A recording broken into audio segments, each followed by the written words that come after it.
여러분, 한 주간 잘 지내셨나요? 건강 잘 지키고 있죠? 우리는 지난 2주 동안 경찰에 대한 기본적 내용을 알아보았습니다. 경찰의 출발은 국가행정 전반을 관리 책임지고 있는 내무행정에서 시작되었습니다. 우리나라의 경우 현재는 행정안전부라고 불리우고 있죠. 그러니까 행정부 직제의 한 부분으로 시작하여 1991년 경찰청으로 독립한 것이죠. 코로나로 바이러스 등 전염병 예방과 방역이 중요해지니 질병관리본부를 질병관리청으로 독립하자는 것과 유사합니다. 행정부는 입법부와 사법부로 나누어지는 상권 분립의 한 축입니다. 민주주의 체제의 일환이죠. 그래서 우리는 국가 성립의 다양한 이론들을 살펴보았으며 민주주의 체제에 대해서도 알아보았습니다. 국가는 합법적 권력을 소유하고 있으며 우리 실생활과 관련되어서는 경찰이 그 권한을 행사하고 있습니다. 때문에 민주적 이념과 절차에 의해서 경찰력은 통제를 받고 있는 것이죠. 그렇지만 국민 생활의 이모저모를 지원하다 보니 재량권의 남용 문제가 발생하게 됩니다. 따라서 오늘은 경찰의 일탈에 대해 검토해보고 반성의 기회를 갖고자 합니다. 여러분들은 청소년들의 일탈이란 표현을 들어본 적 있지요? 청소년에 맞게 행동하지 않을 때 쓰는 표현입니다. 경찰도 경찰이 지켜야 할 규범과 행동이 있으니 이것을 잘 지켜야 하는데 그러지 못할 때 경고의 의미를 담아 일탈이라고 합니다. 자, 그럼 시작해 볼까요? 여러분들의 이해를 돕기 위해서 윌버의 사본면을 활용해서 각 분면에 배치한 경찰 용어를 통하여 우리가 다루고 있는 경찰에 대한 얘기를 해볼까 합니다. PT에서 보이는 자료는 제가 경찰인, 경찰관, 경찰문화, 경찰 조직을 4분면에 배치해 본 것입니다. 윌버의 4분면은 각각 나, 너, 우리 모두를 뜻하는 것으로 1, 4분면부터 각각 나의 내면, 그리고 나의 외면, 우리의 내면, 그리고 우리의 외면을 나타냅니다. 나의 내면에는 경찰인이라는 굳은 신념이 있습니다. 이러한 신념은 경찰의 일탈을 사전에 예방해 줍니다. 나는 경찰인으로서 스스로 자부심을 갖습니다. 명예로운 국민의 공복이라는 사명감을 가지고 있기 때문에 어떠한 어려움도 극복할 수 있다고 생각합니다. 이사분면인 나의 외면에는 국민들이 보는 경찰관이 있습니다. 폐쇄적인 집단 문화에 젖어 있는, 그래서 시민들이 쉽게 다가서기 힘든 사람들로서의 내가 있습니다. 그렇지만 국민들의 어려움에 대해 기꺼이 돕고 싶은 마음뿐입니다. 나는 국민에게 다가서고 싶고 그들을 도울 수 있다는 데 감사할 따름입니다. 3분면인 우리의 내면에는 경찰 동료들이 있습니다. 많은 경찰관들이 모여 경찰 문화를 만듭니다. 제복을 입고 있는 탓으로 나쁜 관행에 빠질 때도 있고 그러다 보니 우리끼리라는 문화도 있습니다. 때문에 업무와 근무 특성상 여러 가지 제약도 따르며 행동을 조심해야 합니다. 그렇지만 어려운 환경에서도 국가와 국민을 위해 발벗고 나서는 명예로운 분들이 모여 있는 곳이며 경찰의 임무와 책임을 다하기 위해 노력하는 분들이 있기에 자랑스럽습니다. 사분면인 우리 외면에는 경찰 조직이라고 부르는 경찰청이 있습니다. 많은 일을 조직적으로 해야 하는 관계로 체계가 엄격합니다. 헌법과 법규에 따라 행동하고 국가와 국민을 위해 봉사해야 합니다. 여기에는 개인이 따로 없는 것도 같습니다.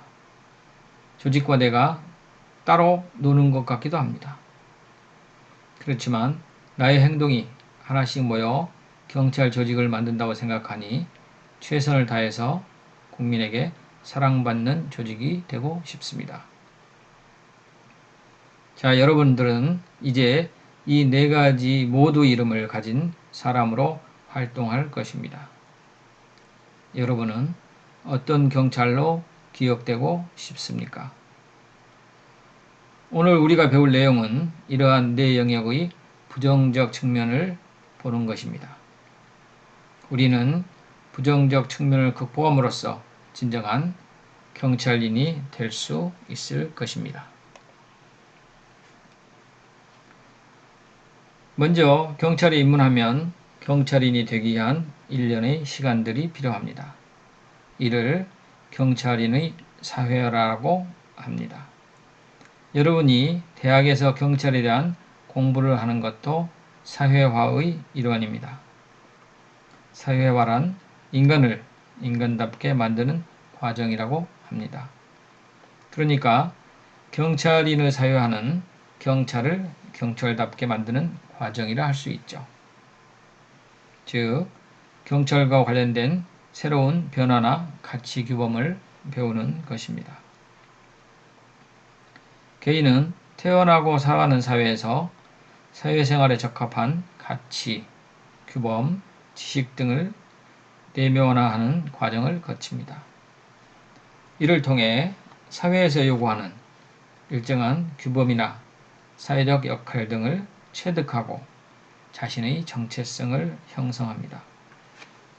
즉, 사람들이 사회적 관계를 맺고 사회성을 익히는 과정이 사회화 과정입니다. 주로 가정과 학교에서 배우게 되는데요. 경찰인으로서의 사회화는 경찰이 되기 전과 후로 나누어 볼 수 있습니다. 경찰인의 사회화는 예비적 사회화 과정을 거쳐 경찰이 되었을 때 경찰 조직으로부터 공식적이나 비공식적으로 배울 수가 있습니다. 먼저 여러분들처럼 대학에서 경찰이 되기 전에 경찰에 대한 여러 가지 내용들에 대해 사전에 간접 경험을 통해 배우면서 사회화를 유도하는 방법이 있습니다. 경찰인의 태도는 경찰이 되기 전부터 가지고 있던 가치관과 태도, 성격적 특성에 좌우되기 때문에 대학에서 경찰학에 대해 공부하는 것은 그 의미가 큽니다. 이후 경찰에 입문하면 공식적인 과정으로 업무상 절차를 교육 프로그램을 통해 배우게 되거나 상사의 공식적인 지침을 통해 전달받게 됩니다. 비공식적으로는 조직 부서의 경험 많은 선배나 동료들에게 직접 몸으로 전수받게 되는 것이죠. 이를 통해 경찰로서의 태도가 습득되고 공고해집니다.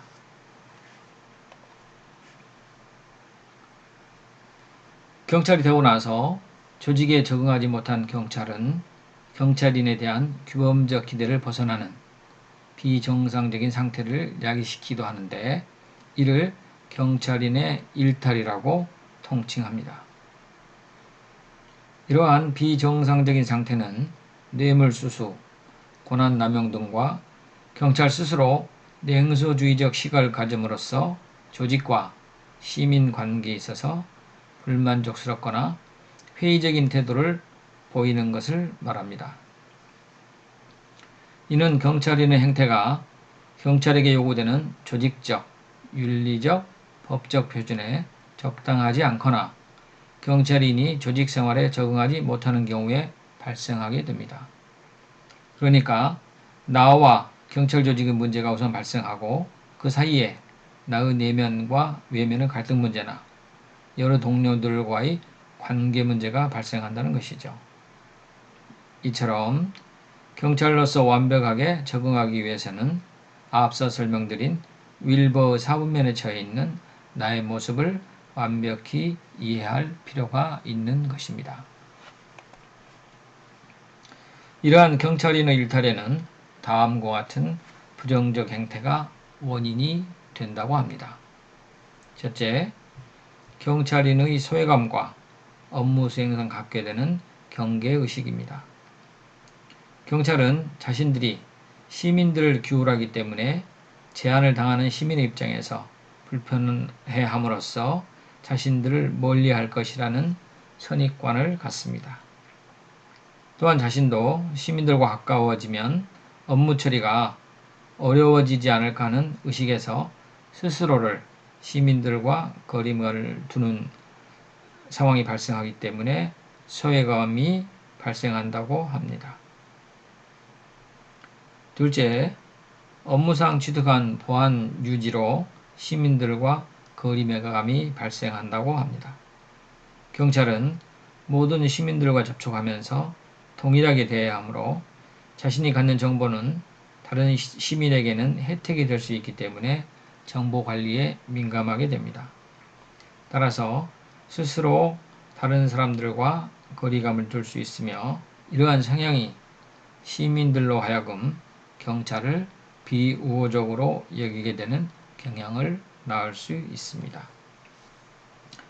세 번째로 제복사회의 성격과 엄격한 조직의 성격에서 오는 성향입니다. 경찰은 행정력을 대신하여 시민을 규율하는 것으로 다분히 관의 입장에서 대변하는 딱딱한 말투로 공식적인 표현을 하기도 합니다. 이는 시민들과의 소통에 영향을 줍니다. 또한 경찰 조직이 갖는 폐쇄성으로 인해 문제가 발생할 경우 조직 내부 연대성으로 동료들의 불법과 과오를 감싸주는 경향이 있습니다. 이러한 관용과 침묵이 의리적 행위로 받아들여지게 되면서 경찰의 일탈이 시작됩니다. 네 번째로 경찰 업무 및 근무 특성에서 오는 영향입니다. 경찰은 남들이 쉴 때 일하고 단속과 규제 위주의 근무 형태를 갖습니다. 이는 경찰이 자유로운 개인으로서의 활동을 제약하는 요소로 남게 됩니다. 이 때문에 경찰은 시민들과의 거리감을 가질 수밖에 없는 것이라고 합니다. 이 점은 업무 특성의 문제이므로 사전에 충분히 인식하고 준비하는 마음의 자세가 중요합니다. 경찰 업무가 일반 시민들보다는 많은 정보를 가지고 있고 규제와 단속 업무로 되어 있다 보니 많이 발생하는 일탈은 뇌물 문제입니다. 봐달라고 살해하는 것에 대해 어떻게 처리해야 하느냐의 문제는 작은 호의를 어떻게 대할 것이냐의 문제와 연결됩니다. 이러한 작은 호의를 허용해야 된다고 주장하는 사람들의 생각은 작은 호의는 경찰관의 권한 행사가 편파적으로 작용할 정도로 충분히 중대한 것이 아니며 공짜 커피까지 거부하는 것은 오히려 조직의 위화감만 조성할 뿐이고 또한 이는 재량권의 문제라고 말합니다. 이러한 작은 호의는 시민들이 주는 감사의 징표이며 업무 수행 과정에서 있을 수도 있는 부수입이나 사회의 지저분한 일을 해주는 보상으로 여기는 경향도 있습니다. 반면 금지론의 입장에 있는 사람들은 이렇게 생각합니다. 작은 호의를 받아들이다 보면 더 큰 호의에 저절로 빠져들게 된다는 시어머니 주장하는 미끄러지기 쉬운 경사이론을 예로 들고 있습니다. 작은 호의를 받아들임으로 해서 경찰관은 오로지 공적 의무에 의해서 규율되는 것이 아니라 사적인 거래와 감정이 개입되는 시민들과의 관계로 옮겨갈 수 있다고 말하는 것입니다. 이를 패트릭 머피는 봉급을 제외하고 깨끗한 돈이라는 것은 없다라고 말합니다. 어떻습니까? 여러분은 어느 쪽에 더 기울어지나요? 우리나라의 경우 2015년 3월 27일에 공포된 부정청탁 및 금품 등 수수의 금지에 관한 법률, 청탁금지법이죠. 일명 김영란법이라고 합니다. 이 법에 따라 공무원, 교직자, 언론인에 대해 크게 세 가지 내용으로 구성된 호의에 대한 기준을 정했습니다. 금품 수수 금지, 부정 청탁 금지, 외부 강의 수수료 제한 등인데요. 금품과 관련해서는 음식물 3만원, 선물 및 경조사비 5만원 등의 상한액이 있는 것입니다. 경찰의 일탈 중에서 또 한 유형은 경찰권의 남용입니다. 경찰 조직은 정부의 합법적인 권력행사 기관입니다. 경찰은 실체법을 집행하는 기관으로서 강제력을 행사할 수 있는데 이러한 강제력은 반드시 법과 질서의 테두리 내에서 이루어져야 합니다. 이는 정당한 업무 집행이나 상사의 불법적 명령에 불복종하는 것도 포함합니다. 이를 통해 경찰은 범죄를 예방하고 시민 안전을 보호하게 됩니다. 최근 미국에서 백인 경찰의 과잉 진압으로 흑인 조지 플로이드가 사망한 사건에 분노한 시대가 연일 미국 사회를 들끓게 하고 있습니다. 경찰의 과잉 진압이 한 사람이 소중한 목숨을 빼앗았다는 거죠. 그만큼 공권력은 통제력을 잃으면 무서워집니다. 우리의 역사에서도 그러한 아픈 기억들이 많이 있습니다. 그렇지만 우리나라는 촛불 시위에서 150만이 모여 시위를 했는데도 입건자가 한 명도 없는 평화적 시위를 통해서 성숙한 시민의식을 보여준 바 있습니다. 결국 경찰권의 남용은 절차의 문제가 중요하고 시민들의 생명에 대한 뚜렷한 가치관이 중요하다고 봅니다.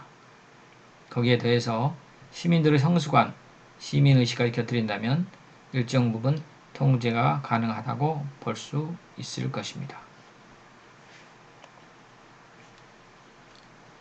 경찰의 일탈 중에서 또 한 유형은 경찰의 냉소주의입니다.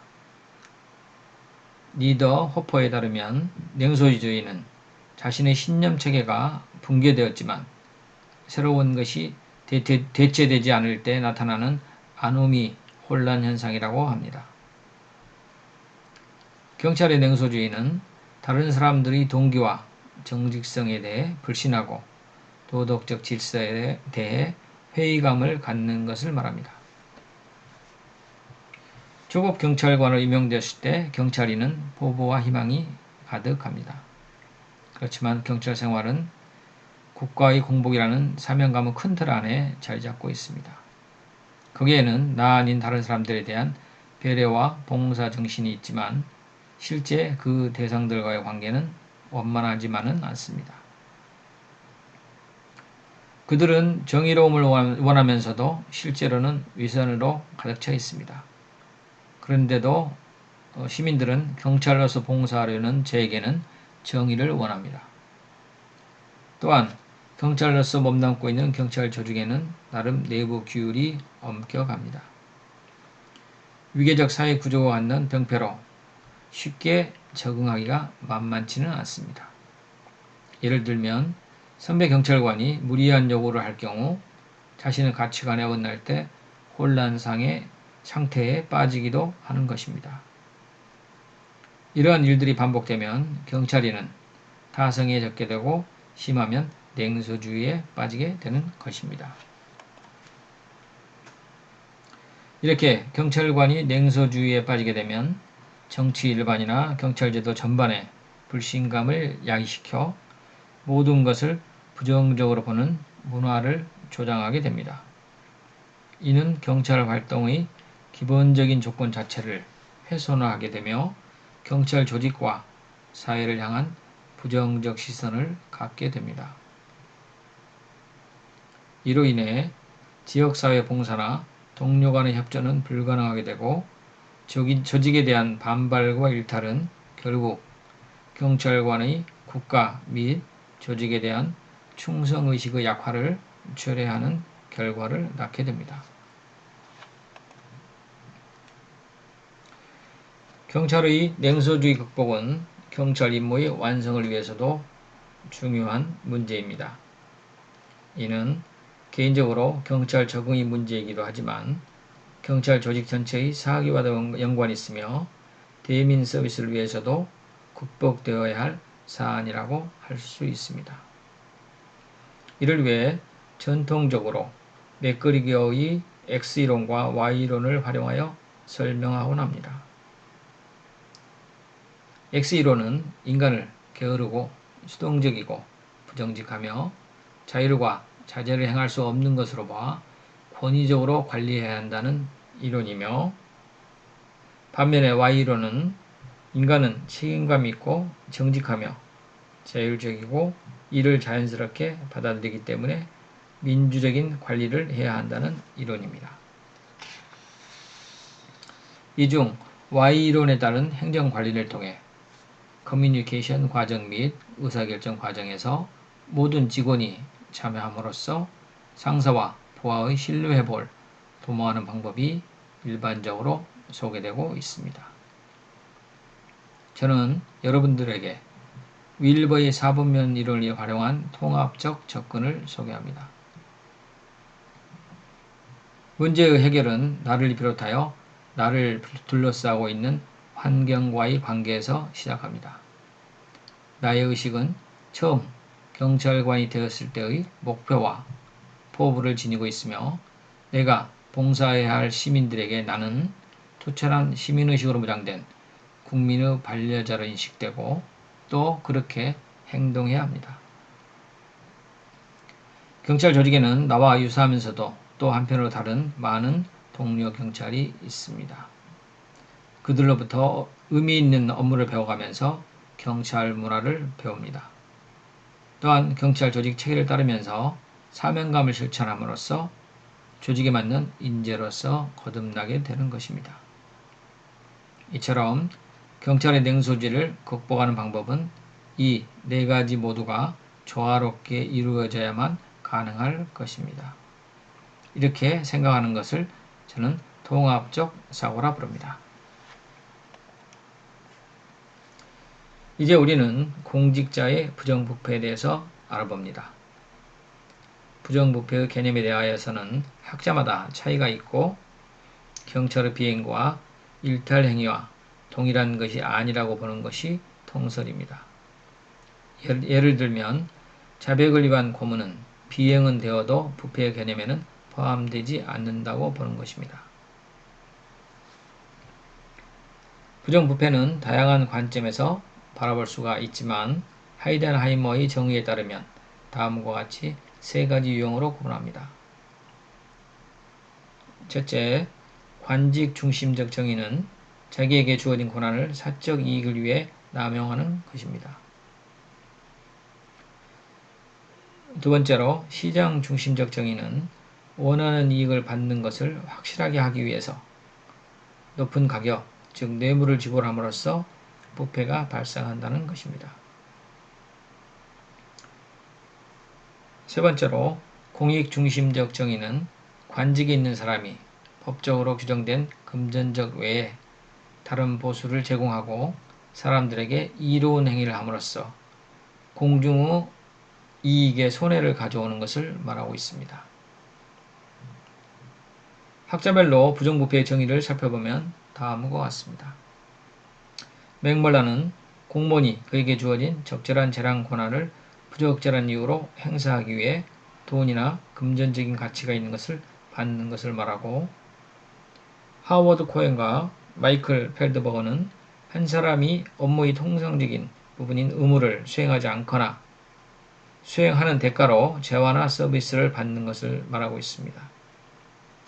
또한 허만 골드스타인은 경찰관 자신이나 타인들을 위한 사적인 이익을 가져오도록 의도된 방식으로 경찰관에 이루어지는 권한과 오용이라고 정의합니다.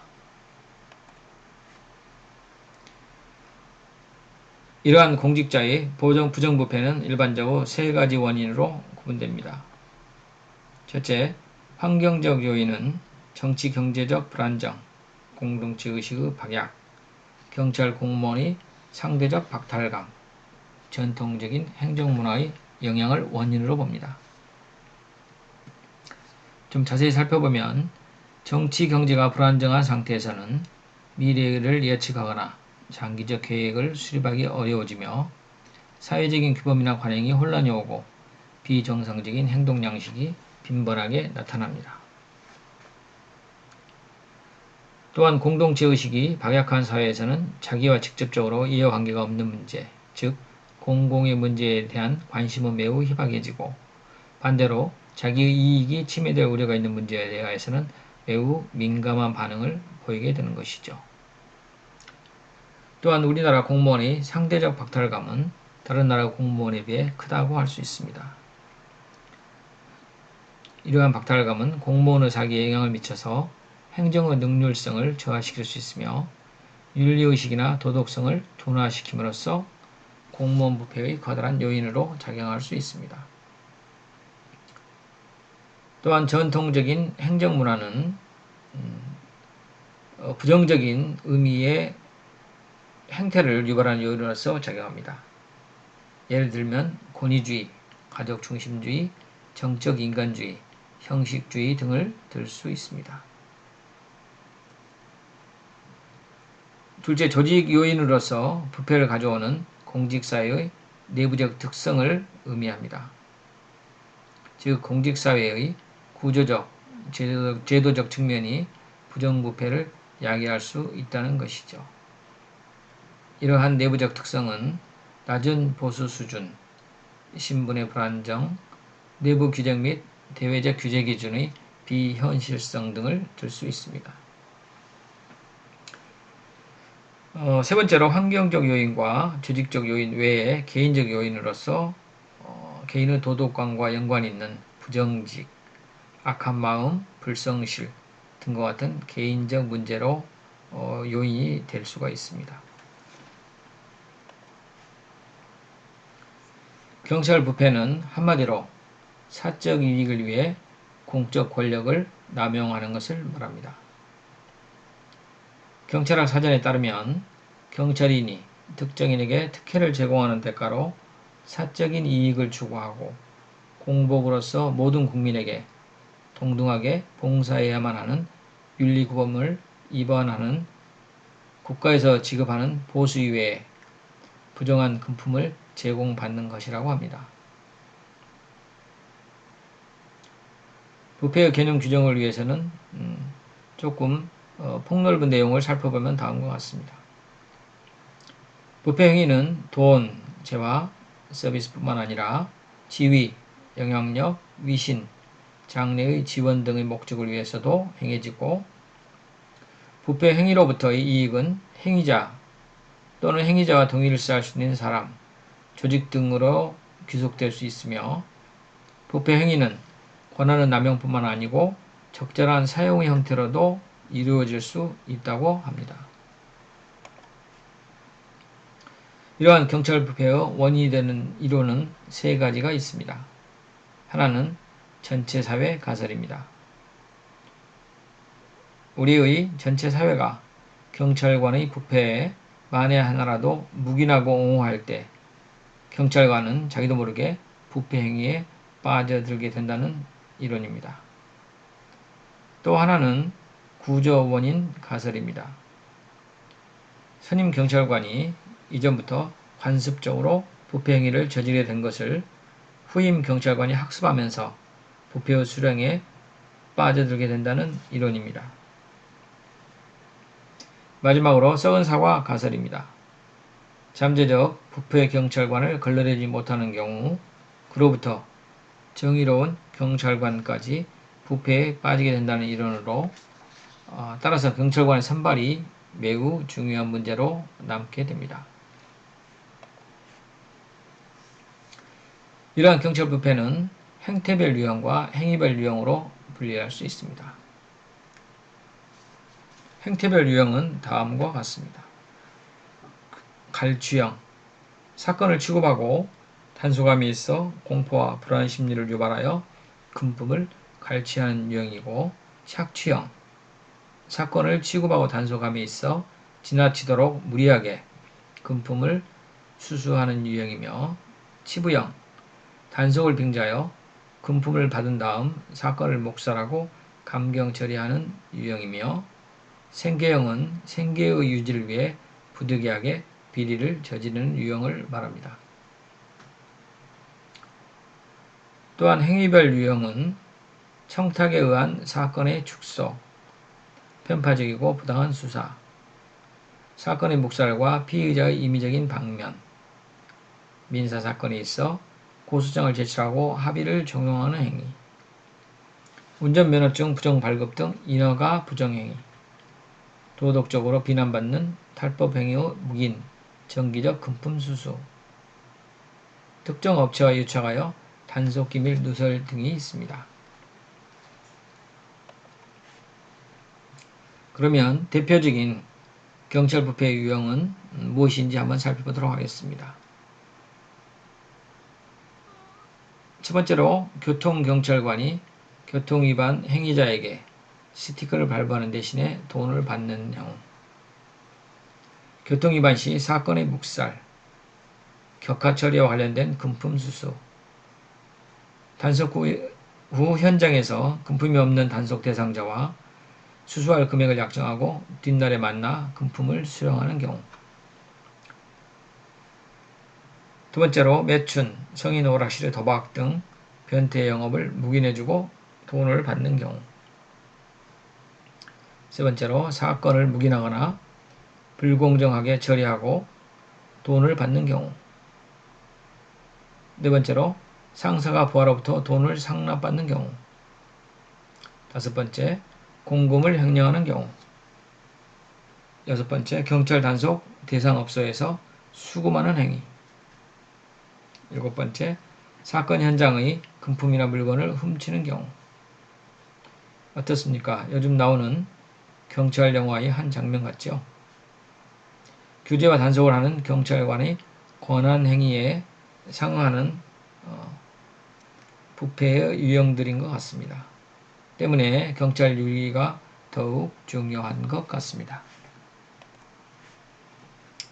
이번에는 미국 사례를 한번 볼까요?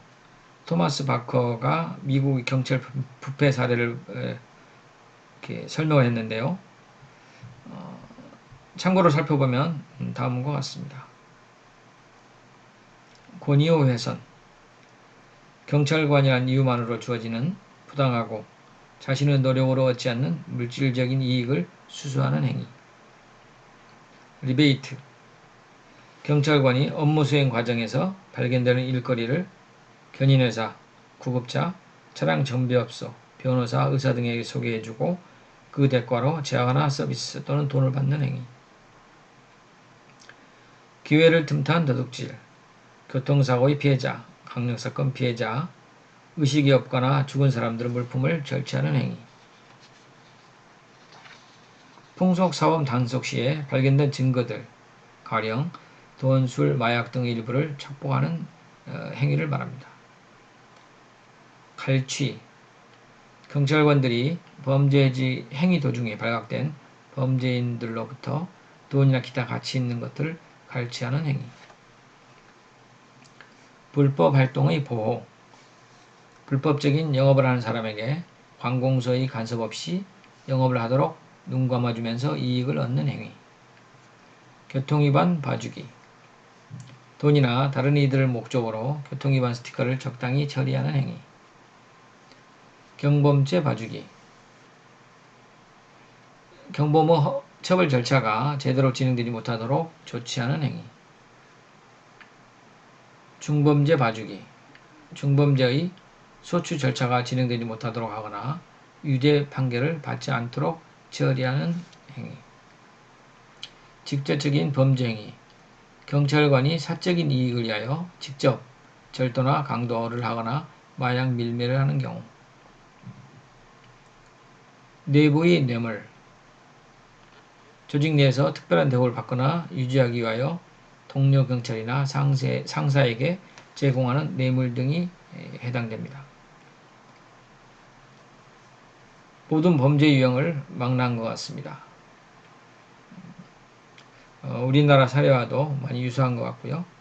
이를 통해 사전에 경찰 공무원의 일탈을 예방하는 중요성을 더욱 알 수 있는 것 같습니다.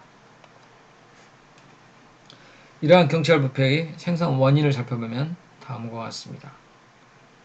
첫째로 경찰은 공권력을 행사할 수 있는 권한을 가지고 있습니다. 단속, 규제, 감시, 조사 등 경찰 활동에서 경찰인은 개개 시민보다는 우월적 위치를 정함으로써 부패가 발생할 여지를 갖게 된다는 것입니다.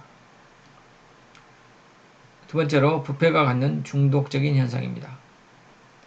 경찰 부패는 직무와 직간접적인 연관 속에서 시민이 유혹을 했든 경찰인이 그것을 조장했든 점차 시간이 지나면서 중독적인 현상을 띠게 된다는 것입니다. 셋째, 부패가 반복되면 당연히 관행이나 특권 의식으로 받아들이게 된다는 것입니다. 경찰 부패 패턴이 경찰 조직에 만연하면 신임 경찰인은 이러한 것이 공권력 행사 기관의 당연한 관행이나 특권으로 받아들일 수도 있는 것입니다. 넷째, 금전수수를 경찰 업무의 특수성이 대가로서 인식하는 경우입니다. 경찰 업무 속에서 오는 압력과 스트레스 등 위험은 시민들로부터 금전적 이익을 취하는 것을 정당화시켜 줄 수 있다는 것입니다. 다섯 번째, 경찰 조직의 친목 문화가 부패를 더 조장한다고 합니다.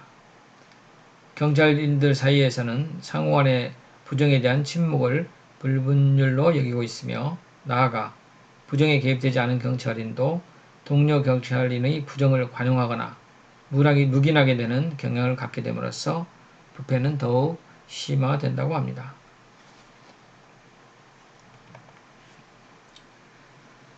이러한 경찰인의 부패화 과정은 경찰인에 대한 회의로부터 시작하여 다음과 같이 단계별로 점차 진행됩니다. 첫 번째 단계는 초임 경찰 단계로 건전한 생각과 투철한 직업의식에서 출발하는 단계로서 갓 경찰이 된 경찰인의 마음속은 보통 초심자의 마음가짐으로 범죄를 예방하고 도움을 필요로 하는 사람들을 도와줌으로써 사회에 봉사한다는 생각을 가지고 있습니다. 이러다가 두 번째 단계는 현실의 벽을 느끼는 단계로 경찰인이 현실적인 벽을 느끼게 될 때부터 시작됩니다. 조직 내에서 자기가 차지하는 위치는 미미하며 경찰 업무에 의욕을 잃어버린 선배 경찰인들을 보면서 자신의 미래 모습을 투영해보고 여기서부터 경찰인을 좌절하게 만드는 것입니다. 세 번째 단계는 냉소주의가 만연된 단계로 냉소주의는 경찰인의 자기에 대한 신념체계를 무너뜨리고 사회가 경찰에게 부여한 역할 자체에 의미를 두지 않게 됨으로써 나 하나 정도야 하는 마음으로 부패에 무관심하게 됩니다. 이제 네 번째 단계로 부패의 단계인데요. 신뢰와 의의를 잃어버린 경찰 생활은 직업을 이용해 자기의 호주머니와 자신의 안락을 추구하는 수단에 지나지 않게 되는 상태입니다.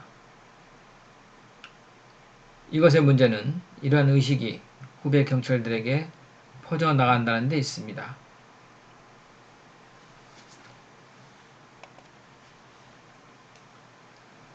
이렇게 부패가 퍼져나가게 되면 동료들의 반응은 다음과 같이 다양한 형태로 드러나게 됩니다. 한번 살펴볼까요? 비윤리적 행위에 참여해서 적극적으로 도움을 준다. 나와는 상관없는 일이니 모른 체 한다. 그런 행위에 가담해 있는 사람을 그만두도록 설득한다. 비윤리적 행위가 일어나는 곳으로부터의 전출을 요청한다. 이러한 사실들을 상사에게 보고한다. 외부의 대중매체 등을 접촉해서 공표한다.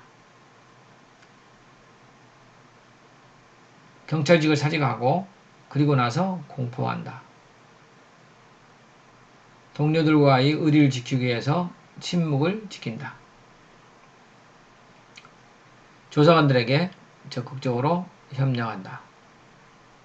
어떻습니까? 여러분들은 이런 상황에서 어떤 선택을 하게 될 것인지요?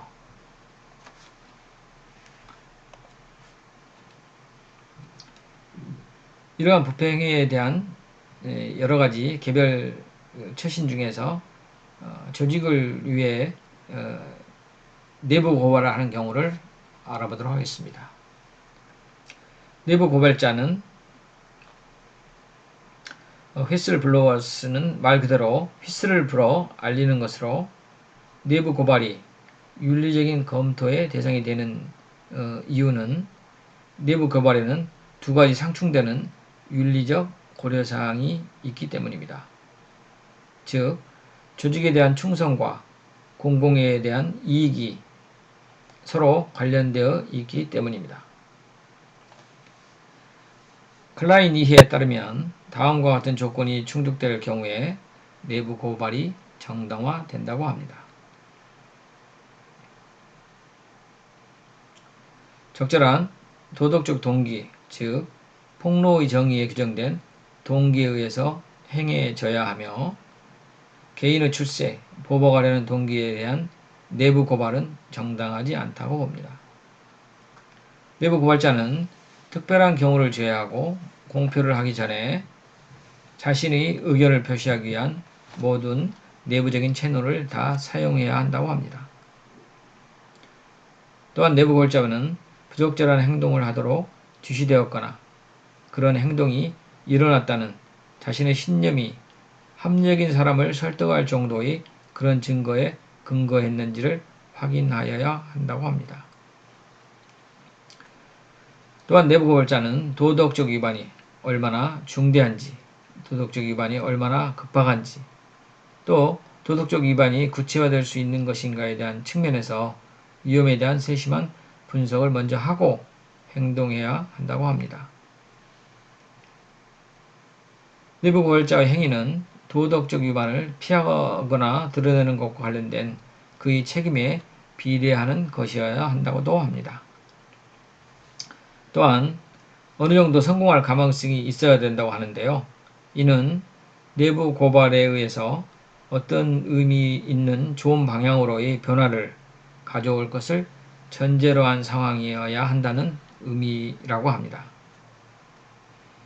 우리나라는 2017년 10월 31일 공익신고자 보호법이 공표되었으며 공익신고자 보호법에 따르면 공익신고, 즉 내부 고발을 한 사람은 형사 절차에서 인적사항을 삭제할 수 있고 신변 보호 조치 등을 요청하거나 변호사를 통해 신고할 수 있도록 하고 있습니다.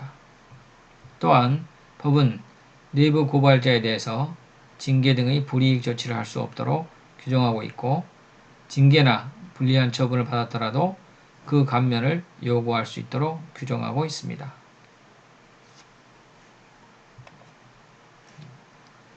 이제 경찰관의 일탈을 최종 마무리해야 할 것 같습니다. 자유민주주의 사회에서의 법 집행은 엄격해야 하겠죠. 때문에 국가 권력을 위임받아 법을 집행하는 경찰관의 태도는 중요할 것입니다. 우리가 경찰윤리라는 과목을 배우는 이유이기도 합니다. 자유주의 사회에서의 경찰관의 법 집행 태도는 다음과 같아야 할 것입니다. 첫째, 법 집행 과정에서 인권을 최대한 존중해야 합니다. 두 번째, 사회적 약자에 대한 법 앞의 평등이 이루어져야 합니다. 세 번째, 재량을 판단할 때는 가능한 한 시민의 편에 서야 합니다. 네 번째, 자유민주주의 사회에서 법은 국민의 생명과 재산을 보호하는 수단이라고 보아야 하며, 만약 법을 집행함으로써 국민의 생명과 재산이 더 위태로워진다면 재량을 발휘해서 무엇이 더 소중한 가치인지를 판단해야 할 것입니다. 다섯 번째, 경찰관이 법 집행을 하는 과정에서 무엇이 정의인지 판단하기 곤란할 때는 민주주의 이념과 인권을 우선시해야 합니다. 여섯 번째, 자유주의 사회에서의 충성은 집권자나 집권 정당에 대한 충성이 아니라 자유민주주의의 질서와 이념에 대한 충성이어야 합니다. 마지막으로 일곱 번째, 상사의 명령이 자신의 신념과 다른 경우에는 이를 따라야 하지만 명백히 불법적인 지시에는 복종해서는 안 될 것입니다. 이상으로 경찰관의 일탈, 권한남용, 냉소주의 의식, 부패 등에 대해서 알아보았습니다. 어떤가요? 좀 실감이 나나요? 여러분들이 실제 경찰이라면 이러한 내용들을 어떻게 잘 수용할지 궁금합니다. 다음 시간에는 전문 직업인으로서의 경찰의 모습을 살펴볼까 합니다. 치안 서비스가 확대됨으로 해서 경찰 근무 외에 민간 영역으로도 서비스가 많이 넘어간 상태입니다. 이럴 때일수록 경찰 공무원의 전문성이 더 필요하지 않을까 생각합니다. 이제 경찰 관련 강의도 2개의 강의를 남겨놓고 있군요. 6월 중에 여러분들을 볼 수 있었으면 좋겠습니다. 혹 상황이 여의치 않더라도 추후 여러분들과 오프라인에서 만나서 강의에 대한 마지막 부분을 마무리하였으면 좋겠습니다. 대면하지 못하는 비대면적인 강의라서 많이 답답하지만 좀 힘들더라도 잘 따라와 주시기 바랍니다. 평가는 출석 점수와 시험 과제물, 수시 과제물 등을 종합해서 처리하기 때문에 근거가 있어야 합니다. 아직 과제물을 안 낸 분들은 조속히 제출해 주시기 바랍니다. 그럼 다음 주에 또 만나요.